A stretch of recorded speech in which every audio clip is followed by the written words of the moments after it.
Hello and welcome to Byjus Exam Prep IAS. Before we start with our today's analysis, we have a couple of announcements. The first is in reference to the free workshop that will be conducted exclusively on a Byjus Exam Prep application. What is the agenda? The agenda happens to be Roadmap to Excel in UPSC CSE, and this session will be handled by Chetan sir. The session will be conducted on 17th of September at 6 p.m. So what are you waiting for? Download the Byjus Exam Prep application and attend this free session by giving the necessary information. The second announcement is in reference to our Telegram channel. Today's topic video upload would be with respect to political thinkers and ideas, which is with respect to Aristotle. This can be used in your essay writing. It can be used in your optional paper like public administration, political science, so on and so forth, and can also be used in GS paper 4 where these ideas can be taken up and implemented in your answer writing. So these videos will be uploaded on our Telegram channel and will only be available on our Telegram channel. The next announcement is in reference to the weekly current affairs session. As part of the explain session, tomorrow's topic discussion would be SEO Summit. Please do tune in live on our YouTube channel at 8 p.m. so that you understand everything about this topic. Let's get started and look into the first article. The first article says India's growing water crisis, the seen and the unseen. The article here is speaking about the water crisis that India may face and the global community may face in the near future. It also speaks about the rural and the urban water dispute. Let us try and understand what is this article all about. First up, we have to look at some data and the statistics given by this article. This can be broadly categorized into two parts. One is the data with respect to the world. The other is the data with respect to India. When you look at the global community, what does it say? The UNESCO United Nations World Water Development Report of 2022 has encapsulated global concern over sharp rise in the freshwater withdrawal from streams, lakes, aquifers, human-made reservoirs, impending water stress and also water scarcity being experienced in different parts of the world. So this particular report clearly highlights that the humans have been extracting a lot of water from where? From the groundwater extracts, from the rivers, from the lakes, and we are not catering to the sustainability. And as a result, it is the new population, the upcoming population, which will have a major problem when it comes to the water utilization. So the first report goes on to say that people are bound to suffer because we are not catering to the sustainability, and as a result the new generation will have a problem with respect to the water scarcity. The new water report of the Food and the Agriculture Organization of the United Nations sounded a note of caution about this silent crisis of a global dimension, with millions of people being deprived of water to live and to sustain their livelihood.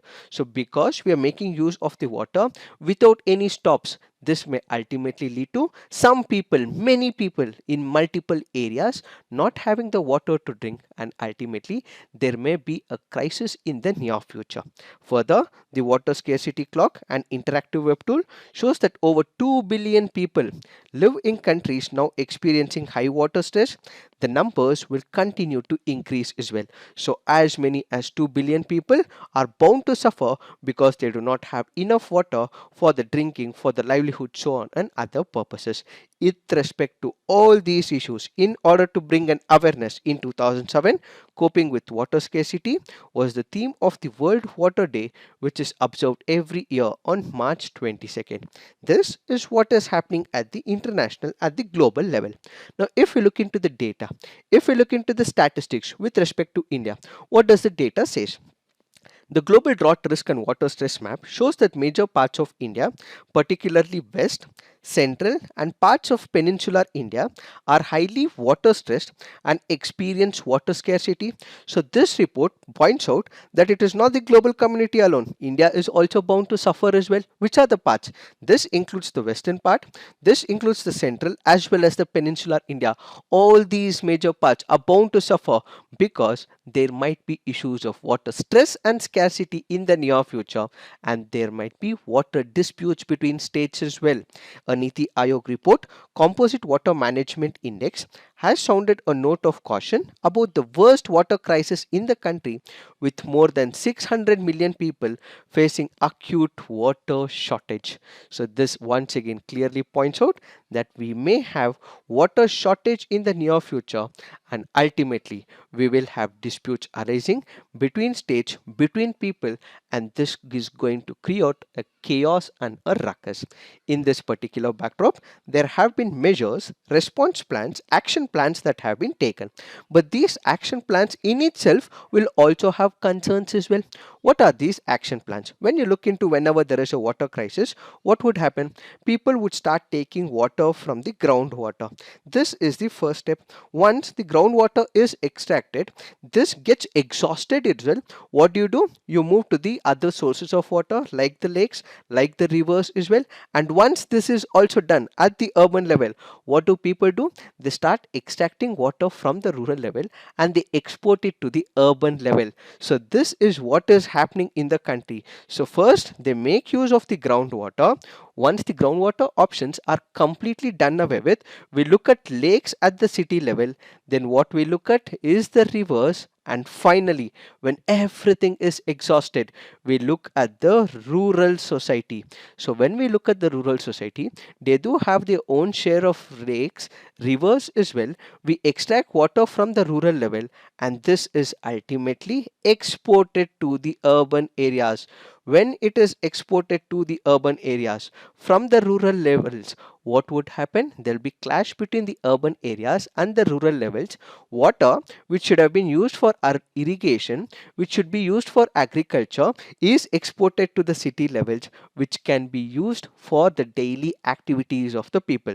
So the rural section of the people will now be not happy because this water is being exported from the rural to the urban areas. We have one of the important reports called as the UN report on transboundary water system status and trends. What do we mean by transboundary? This basically means that there are waters. These waters are not in one single state or in one single country, but it is being shared by two or more states, which is what is called as transboundary. Then we have to understand a word called as risk. What is risk associated with this particular report? So what are we speaking about? We are speaking about this report. So when we speak about risk, there are people who are putting their lives into this particular river. They take care of this particular river. They have their livelihood from this particular river. They may engage in agricultural activities. They may engage in fishing activities. They may engage in multiple other activities, and all their lives is based on this particular river.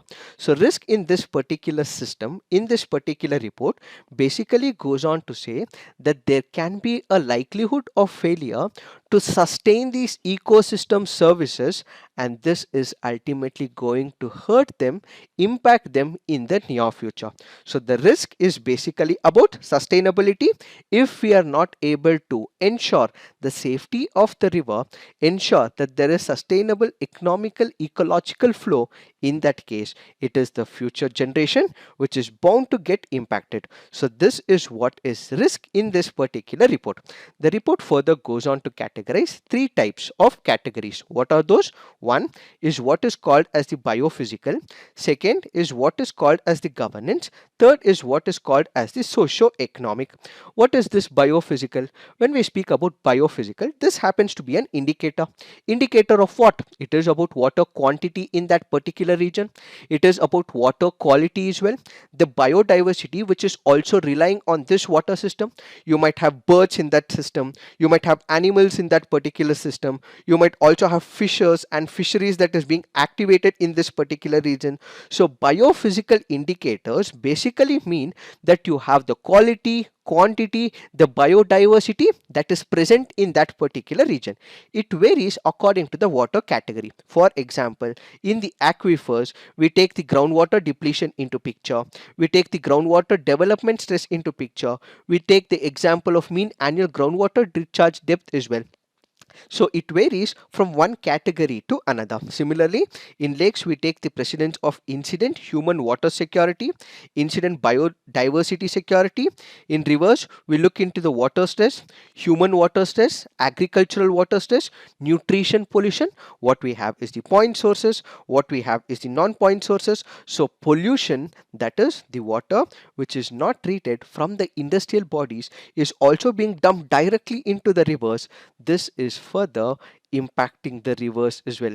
Pollution is harming the rivers as well. Ultimately, this particular river is polluted and cannot be used by the people. And finally, what we also look at is the large marine systems as well as the ocean waters as well. So this article currently speaks about the first one, which is biophysical. Second, it takes into consideration what is called as the socio-economic indicators. What is this socio-economic indicators? Basically, this can be broken down into two parts. One is what is called as socio, that is the people living in that particular area, and what is the economic benefits that they're deriving from it. So basically, you will have the human populations in that particular area, the population size in that area living on this particular river. There might be incidents of poverty as well, human development levels as well, and threats that can also be posed by the natural disasters. All this is inclusive of socio-economic. So when we speak about aquifers, we have the population density, human dependency on groundwater, annual amount of renewable groundwater resources per capita. And when you speak about lakes, you take into consideration human development index. If you consider the rivers, what you have is exposure to floods and droughts, societal well-being, economic dependency on the water resources. All this falls under the socio-economic category. Then finally, what we have is called as the governance. What is this governance? Let's say, for example, there is a river. This particular river has the quality of water, quantity of water. People are extracting water from this. But over a period of time, let's assume for a moment that there is pollution in this river. So do we have an authority? Do we have an institutional setup? Do we have people who will clean it? Do we have an organizational setup which will make sure that this particular source of water is not polluted? Even if it is polluted, are we going to clean it? What is the structure? What is this institution? What is this entire paradigm that is set up is mentioned under the governance. So governance basically means what is the institution, authority, and the people and the organization present in that particular area. So it looks into the legal framework, the rules and the regulations that is in picture in that area. So we have the stage, we also have the central government. What have the states come up with? What has the central government done with? So all this is taken into picture. So according to this particular report, it goes on to say South Asia, including India, falls in the category of high physical biophysical levels and higher socio-economic risks. So it says that we have high biophysical risks, we also have higher socio-economic risk even in India and also in South Asia as a whole. So this article goes on to say that if we do not look into the pollution levels, if we do not look into the sustainability levels, if we do not manage our rivers, lakes, aquifers, groundwater, in all those instances, it is the future generation which is bound to suffer, says this article. Further, the article makes use of the urban water use. According to Census 2011, the urban population in India accounted for 34% of the total population distributed in 7,935 towns of all classes. It is estimated that urban population component in India will cross the 40% mark by 2030, 50% mark by 2050. So it means when you consider the year 2050, 50% of the population will be in urban areas. So what they require is also water, but what we are currently witnessing is water stress. The urban population accounted for 50% of the total world population by the end of the last century. This basically means that yes, India might have been relatively slow when it comes to the urbanization, but the amount of water that we will be using in the near future, when it comes to most of the cities becoming urbanized and also 50% of the population living in the urban areas, the standard of living would have improved. So what we require is more water. So if we look at the progress from the small city to the large. During the progress, when a city is small, most of these cities make use of the groundwater. Once the city starts expanding, what would happen? It will start looking at the surface water. What is the surface water? Surface water basically means you have the streams, you have the rivers, you have the lakes, wetlands, reservoirs, creeks, so on and so forth. So initially when a city is small, it will focus on the groundwater. That city can sustain on the groundwater, but when it starts progressing to the next level, it makes use of the surface water as well.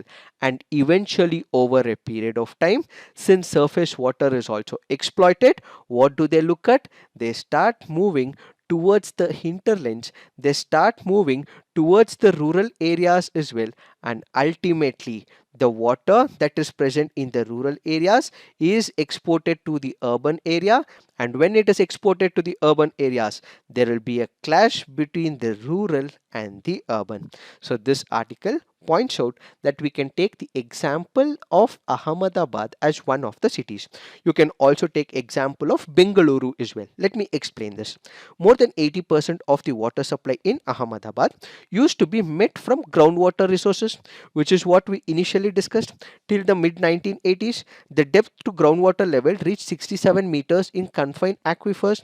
The city now depends on the Narmada Canal for the bulk of the water supply. The shift is from the local groundwater to the canal water, receiving supply from an interstate, interbasin transfer of surface water. Same can be taken up with respect to Bengaluru as well. Initially, Bengaluru was not meant to be such a huge, humongous city generating a lot of economic and revenue related activities. It was based purely on lakes, it was purely based on underwater, groundwater. But now, the population of Bengaluru is so much, water has to be procured from the Kaveri basin. This is what this article goes on to say. So, whenever the city is small, it can live on the groundwater, and if it starts growing, it will start using the surface water, and if it explodes, the city has huge population density, then what we are making use of is water from some other district or the state.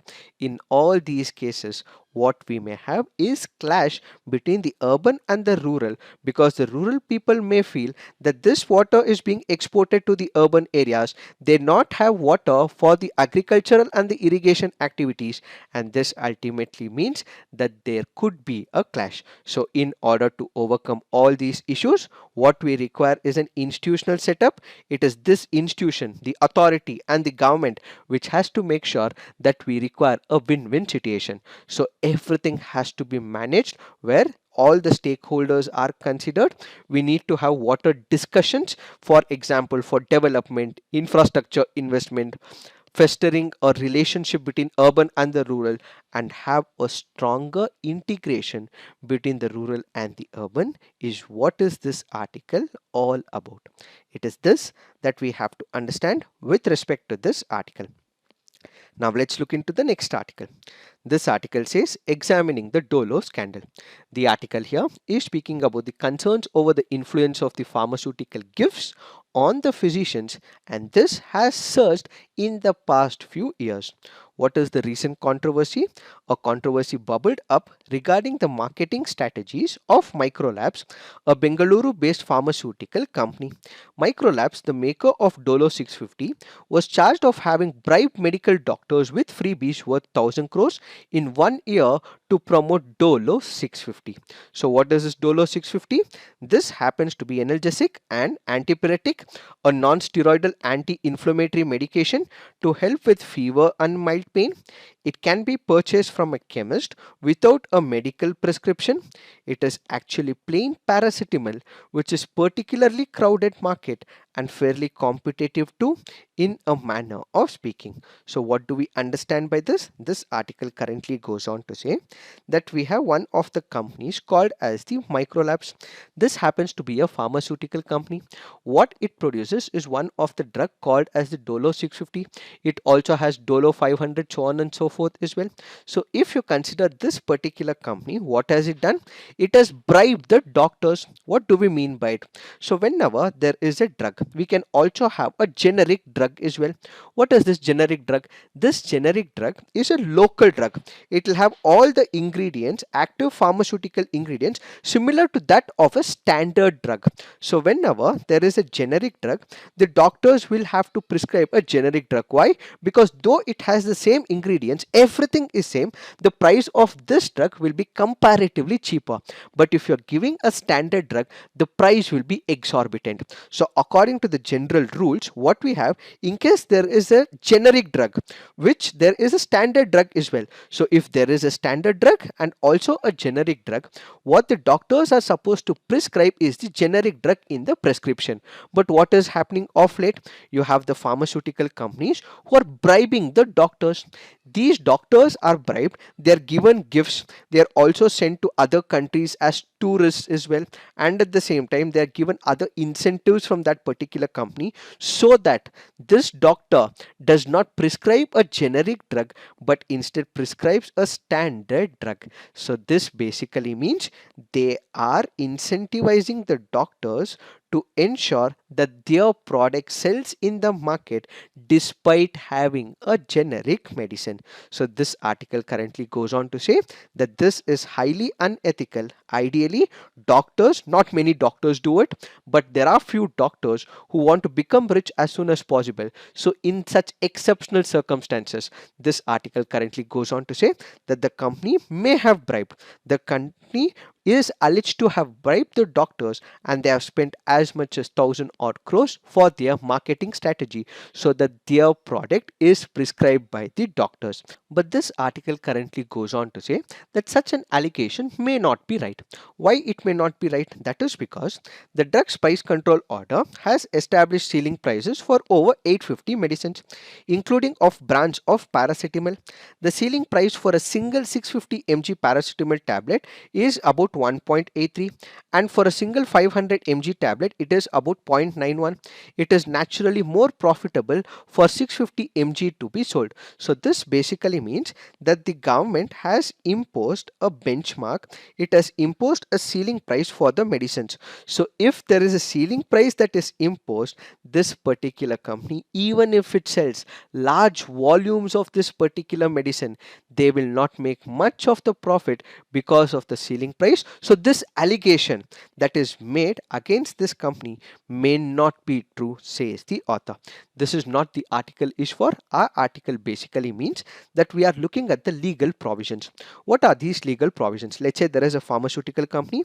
In case they are planning to give some freebie or bribe a doctor to give their product and also ask the doctor to sell their product and put it on the prescription, what is that the pharmaceutical companies are barred from? What are the laws that we have in our country so that such freebie culture between the pharmaceutical company and the doctor is completely barred? One of the code that we have is the Uniform Code of the Pharmaceuticals Marketing Practices. This was notified by the Department of Pharmaceuticals when back in the year 2014. Is it a mandatory one? No. This happens to be a voluntary code that has to be adhered by all the pharmaceutical companies in relation to their marketing practices. So this law basically prevents unethical practices by the pharmaceutical companies. So this code basically governs the conduct of the pharmaceutical companies. How? Let's say for example, with respect to the medical representatives, textual or audiovisual promotion materials or samples and gifts cannot be given to the doctors. And at the same time, this code further establishes relationship between healthcare professionals, wherein in case they are providing some cash, hospitality, monetary grants, such is also barred under this Uniform Code of Pharmaceutical Marketing Practices. But what is the issue with this particular code? The major issue with this particular code, it happens to be voluntary and it is not mandatory. Had it been mandatory, we could have had a law, we could have also had a rule as well, and the government could have imposed. But since this is a voluntary one, there is no enforcement mechanism mechanism, this is not being used in our country for the right purposes. So the Indian Pharmaceutical Alliance, which is supposed to enforce this particular code, has given a clean sheet to the micro labs. That is the first major code that we have, and that is the concern that is associated with this particular code. Second, what we have is the Income Tax Act of 1961. How is the Income Tax Act with respect to this particular unethical practice? The act explicitly disallows deductions for payment to the doctors. What do we mean by it? Let's say, for example, there is a pharmaceutical company. This pharmaceutical company might have incurred some expenses for the distribution of freebies to the medical practitioners. Is it eligible for the deduction? No. So according to the Indian Income Tax Act of 1961, the act explicitly disallows deductions for the payment to the doctors. Third, what we have is the Indian Medical Council Professional Conduct Etiquette and Ethics Regulation of 2002. It states that every physician should, as far as possible, prescribe drugs with the generic names, and he should not be accepting any of the gifts from the pharmaceutical company.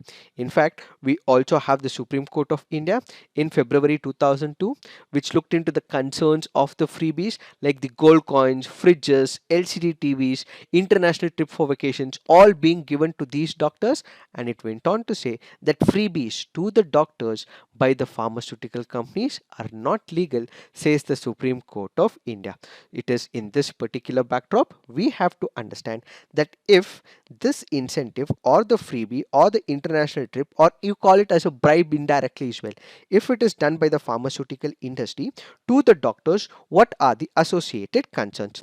Let's say you go to a doctor, you trust the doctor, you don't know what is the issue that you have, you go to the doctor, he gives you a prescription, you have some health ailment, you just blindly trust the doctor and take this prescription, you go to the chemist, he gives you the tablet as well. This is where the major change happens. If a pharmaceutical company is influencing a doctor, this doctor will prescribe one of the drug, you take that particular drug blindly, so there is an unethical drug promotion that is happening. Ideally, the doctor should have given a generic version or whatever is suitable, even if it is standard, but he is not independent in his decision making, but he is getting influenced by the pharmaceutical company. So if he is getting influenced by the pharmaceutical company, what can he do? Let's say there is an health ailment, he can prescribe you a drug, the dose of that particular drug might be more, that is not required for that particular ailment, but he prescribes. So in that particular case, on a longer term, it is this person who has taken that particular drug who will face the damage. So for that particular health ailment, that dose may not be required. For example, Dolo 650 may not be required, Dolo 500 would be required, but he prescribes 650 because there is a larger profit for the pharmaceutical company, and this pharmaceutical company would have advised this doctor to prescribe 650 over 500. So the overdose is what is going to cause a future problem to this particular person. And at the same time, let's say this particular medicine will have to be taken, let's say hypothetically, for about 1 month. But what will this doctor do? He prescribes it for, let's say, 2 months. So even if this particular ailment can be cured in 1 month, he prescribes it for 2 months. On a longer run, the health of that particular person will suffer, and this is profits for the company. Not only that, let's say this particular person for 1 month will require just about 10 tablets, hypothetical numbers.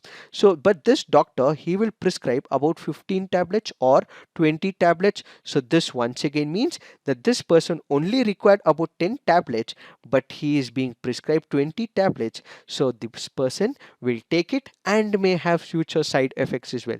Not only that, he may also prescribe irrational combination. Let's say for a particular issue that a person has, there are one drug or two drugs or three drugs that is given to that person, but one drug may not have compatibility with another drug, but because he has to promote this combination of drugs, he does do it, and ultimately it is that patient who is going to suffer. So this is an unethical practice where it will hit that particular person's health on a longer run. Added to it, when there is a generic version, this person does not prescribe the generic version. Instead, he will go for the standard version, and if he goes for the standard version, they may have to spend more finances, they may have to spend more money as well. So it is the pocket of the health ailment person who will be suffering. And for all the bribes, for all the freebies that they have given to this particular doctor, they may also increase the price of that standard drug as well. So who is the person who is suffering? On one side, the health of this individual is suffering. He is also spending more as well, because he had the option of generic, but then he had to take the standard because he blindly trusts the doctor, and at the same time the company would have skyrocketed this particular price as well. All this means that it is these people who will be the major sufferers. This is on the health front. Added to it, there can be companies as well. Let's say there is a huge company, and there can also be a small company as well. This huge company has the money power, it has the political connection, it has the broad idea how the bureaucracy works, so they are able to bribe the doctors, they're able to run the political system as well. And there is a small pharmaceutical company who are good, planning to come with some very good drugs as well. So will they stand the competition against this huge company? They will not. And ultimately this may go through the default, and this small company may also shut as well. These are the unethical practices that have been conducted by few pharmaceutical companies who, in collaboration with doctors, hurt the health of the people and at the same time the competition as well. So what is the way forward? First, a move to prescriptions without brand names should be the default practice. So as much as possible, there should be a code as well. There has to be a rule book and a law that the government has to come up, that if there is a generic version, always go for it. If there is no other alternative, at last what you can come up with is a standard practice. And whenever we speak about pharmacists, how do they recommend? They recommend based on their profit margin. Let's say, for example, there are two tablets. These two tablets have the same chemical combination and they are meant for fever. Let's assume so. One is about 5 rupees for a single tablet, the other is about 10 rupees. But this pharmacist will get about 2 rupees as the profit margin, and this here he may get about 3 rupees. So he may suggest this particular tablet. So it is not on the price, but it is also on the margin that is given to the pharmacist. So their incentive is recommended brands that give them the highest trade margins, which are based on the maximum retail price. So in this particular backdrop, the article goes on to say we may have to remove this incentive by introducing a flat dispensing fee regardless of the maximum retail price. So this will restore agency to the patient. So all in all, that code that we just discussed is only voluntary. This should be made mandatory, and the government should come up with law, enforce it, and if anyone violates it, they should be penalized, says this article. It is this that we have to understand with respect to this article. Now let's look into the next article. This article says the future of old times in India. The article here is speaking about pensions that have to be given to the senior citizens in the country. Let's look at the data given in this article. Life expectancy in India has more than doubled since independence, from around 32 years in the late 1940s to 70 years or so today. Many countries have done even better, but this is still a historical achievement. Over the same period, the fertility rate has crashed from about 6 children per woman to just 2, liberating women from the shackles of the repeated childbearing and childcare.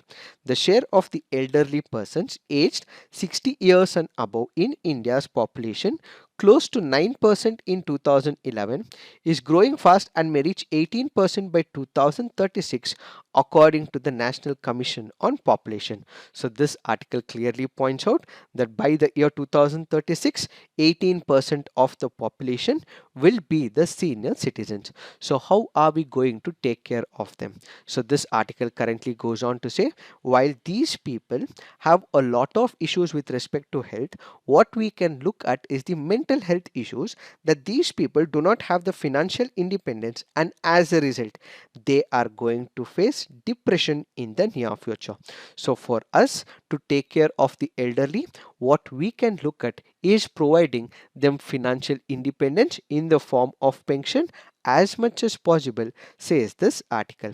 There was one of the collaborative survey that was conducted by Abdul Latif Jamil Poverty Action Lab along with the Government of Tamil Nadu on mental health. Among persons aged 60 and above, 30 to 50% depending on gender and age group had symptoms that make them likely to be depressed. The proportion with depression symptoms is much higher for women than men and rises sharply with age as well. In most cases, this depression remains undiagnosed, untreated, so people have to bear the brunt of depression. As one might expect, depression is strongly correlated with poverty and poor health, but also with loneliness as well. Among the elderly living in Tamil Nadu sample, 74% had symptoms that could classify them as likely mildly depressed or worse on the short form geriatric depression scale. Then a large majority of elderly persons living alone are women, and these are mainly the widows. So in order to overcome all these issues, what the government of India has done in the past along with the collaboration with the state governments is it has come up with the National Social Assistance Program. What is this program? This happens to be one of the welfare program that is administered by the Ministry of Rural Development. This program is implemented both at the rural level and also at the urban level. This can also be important from the preliminary examination point of view.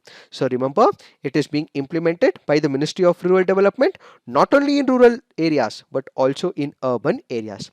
This National Social Assistance Program is one of the important principles that the government of India has taken from the directive principles of the state policy.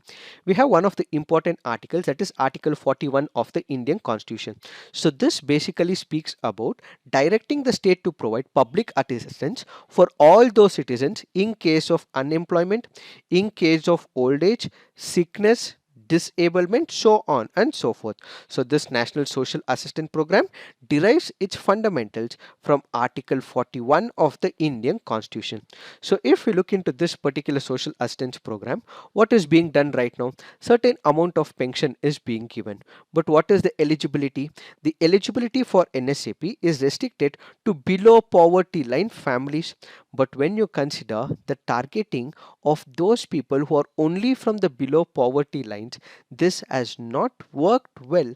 That is because massive exclusion error is also present. So this basically means if you're catering only to the below poverty line, many people who should have been included in this particular list, their names are not included, and this particular list will have to be updated periodically, but we've not been doing for 5 years, 10 years, so on and so forth. So what we will have is exclusion errors. So this is the fundamental problem with this particular program. The central contribution to old age pension under the NSAP has stagnated at a tiny 200 per month since 2006, with a slightly higher but still paltry amount of 300 per month for the widows. So if we look into this particular program, it is a centrally sponsored scheme. So certain amount is given by the central government, certain amount is also contributed by the state governments as well, but the central government's component has remained stagnant, says this article. So in order to overcome all these issues, what we can look at is the article says that we have to look at individual indicators. What is this individual indicators? As of now, whenever a pension is being given or a particular scheme for the old age or the senior citizens is being done, this is done on the basis of household. There might be a particular family who might be economically in an advantageous position, but that person who is living in that family might not be treated well. So what we have to look at is the individual indicator and not the family indicator is one of the recommendation. For another, targeting tends to involve complicated formalities such as submission of BPL certificate and other documents. When you consider the senior citizens, what they have is a simple way of life. They may not know what are the documents required, what are the complexities involved, what are the set of documents that they have to pay to the taluk office or to the administration in that particular region. So instead, simplify the process so that they are able to get into this particular scheme and the program so that they derive the benefits is the second recommendation. In Tamil Nadu sample, eligible persons who had been left out of pension schemes were found to be much poorer than the pension recipients. Moreover, even when lists of left out, likely eligible persons were submitted to the local administration, very few approved for a pension, confirming that they face resilient barriers in the current scheme of things. What is the third recommendation? We have the government officials. The government officials, they have to make sure that if there is a person who is omitted from this particular scheme, if all the eligibility criteria is met, they have to include them in that particular list. But then there are few government officers who may not include because they have to save the cash for the government. They're acting as the representatives of the government. It is not because they do not want to include, but then they are saving some money for the government. So they do have the goodwill as well, but they're acting as the representatives of the government. So this has to change. In case all the suitable documents are given, if inclusion has to be made, it has to be done as per legal basis, and they should not exclude anyone is the third recommendation. Finally, this article goes on to say a better approach is to consider all widows and elderly or disabled persons as eligible, subject to simple, transparent exclusion criteria.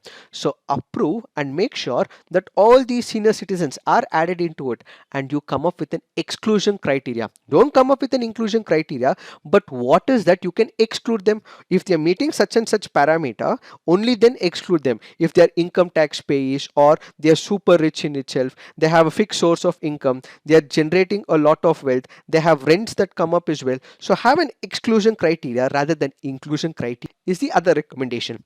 Eligibility can be self-declared and with the burden of time-bound verification being placed on the local administration or gram panchayat. So if when a senior citizen is present, there has to be a form. He has to self-declare that he is poor, he has this emotional trauma, there is no one to take care of him, and if such self-declared form is given to the administration, it is the onus of the administration to check whether this person is so or not. So ideally, if a senior citizen submits, it should be verified by this local administration as soon as possible within a time frame. So the time frame can be 10 days or 15 days or 30 days, whatsoever is stipulated by law. Within that particular period of time, if a document is given, they have to verify and make sure that this person is included in that particular program. And it is much preferable to accommodate some inclusion errors rather than to perpetuate the maximum exclusion errors we are seeing today in the targeted pension schemes. So even if there are few people who are in that particular scheme, they should be allowed, but then massive number of people are excluded. This should not be the way that it is running, says this article. So social security pensions for the senior citizens should be taken up by the government, and this will give them a dignified life, is what is this article all about. Now let's look into the next article. This article says Union government push for the use of Hindi. The article says that the Ministry of Home Affairs has written to the Ministry of External Affairs to promote the use of Hindi for official work in banks, public sector undertakings, embassies and other government offices in the foreign countries.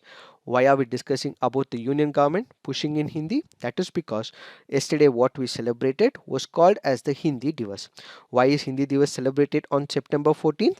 The day aims to raise awareness about the Hindi language and also commemorate the event when it was adopted as one of the official languages of India. On 14th September 1949, the Constituent Assembly accepted Hindi in the Devanagari script as the official language of India. The first Hindi Day was celebrated on 14th September 1953 after the then Prime Minister of India, Pandit Jawaharlal Nehru, decided to remember this day as the Hindi Divas, which is why we are discussing this article. But whenever we speak about Hindi Divas, we also have Article 351 of the Indian Constitution, which speaks about develop of the Hindi as a language as the lingua franca for the entire country. There is another debate that comes up. Is Hindi our national language? Is Hindi being imposed? We have a video for the same where I have recorded and explained everything about the same. The link will be given in the description box. Please do look into that video as well. Now let's look into the next article. This article says the subsidy debate needs to be reckoned with power. What are we speaking about? The freebie debate. We already have a video with respect to the freebie culture. The link will be given in the description box. So please do watch the video and just go through this article. Now let's look into the mains practice questions. Cities expand at a rapid rate and eat into resources such as water available in rural areas, lending to urban-rural water conflicts substantiate. In the light of the Dolo scandal, relationship between medical profession and pharmaceutical industry has provoked intense scrutiny. Discuss the measures taken to prevent unethical practices by pharma firms. Please do write all your answers on the comment section, peer review, and do give positive feedback to your friends' answers. So this is it for today. Thank you for watching. All the best.